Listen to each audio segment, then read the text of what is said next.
Hi hello అండి అందరికీ నమస్కారం అండి ఫ్రెండ్స్ మనకి ఇప్పుడిప్పుడే రైతులకు సంబంధించి అలాగనే ముఖ్యంగా పీఎం కిసాన్ 21వ విడత నిధుల విడుదలకు సంబంధించి మరొక ముఖ్యమైన అప్డేట్ అయితే రావడం జరిగిందండి.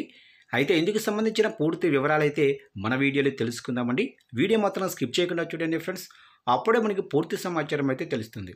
ఇక లేట్ చేయకుండా వివరాల్లోకి వెళ్ళిపోదాము. ఇక పీఎం కిసాన్ రైతులకు బిగ్ అప్డేట్. ఇక ప్రధానమంత్రి కిసాన్ సమ్మాన్ నిధి యోజన కింద 21వ విడత అతి త్వరలో విడుదల కానుంది. అయితే ఇప్పటికే దేశవ్యాప్తంగా లబ్ధిదారు రైతులు 21వ విడత కోసం ఆశగా ఎదురు చూస్తున్నారు. ఇక లక్షలాది మంది రైతులకు ఇంకా 21వ విడత అందలేదు. కొన్ని రాష్ట్రాల్లోనే రైతులు ముందుగానే 21వ విడత వాయిదాను అందుకుంటున్నారు. వరదలతో ప్రభావితమైన రైతులు 2000 వాయిదా అందుకున్నారు. అయితే ఇప్పటి వరకు ఉత్తరాఖండ్, హిమాచల్ అలాగనే పంజాబ్ ఈ 3 రాష్ట్రాల్లోనే 2.7 మిలియన్ల మంది రైతుల అకౌంటుల్లో 2000 పడ్డాయి. ఇక గత నెలలో వరదలు ఈ రాష్ట్రాలను తీవ్రంగా దెబ్బతీశాయి. దాంతో రైతులకు భారీగా నష్టం వాటిల్లింది. వరద బాధిత రైతులకు సాయం చేసేందుకు ముందుగానే పీఎం కిసాన్ డబ్బులను విడుదల చేయాలని నిర్ణయించింది. ఇక ఇప్పుడు మిగిలిన కోట్లాది మంది రైతులు తమ వాయిదాల కోసం ఎదురు చూస్తున్నారు.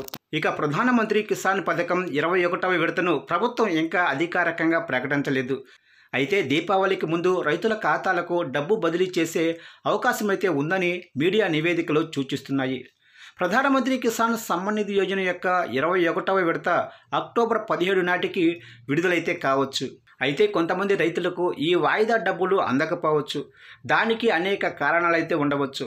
ఈ పథకం కోసం ఇంకా ఈకేవైసీ పూర్తి చేయని రైతులు ఆర్థిక ఇబ్బందులను ఎదుర్కోవాల్సి రావచ్చు. ఎందుకంటే పీఎం కిసాన్ డబ్బులు పడాలంటే ఖచ్చితంగా ఈకేవైసీ చాలా కీలకం. ఇక మీరు బ్యాంకుకు వెళ్లాల్సిన పని లేకుండానే ఆన్లైన్లోనే ఈకేవైసీ ప్రక్రియను పూర్తి చేయవచ్చు.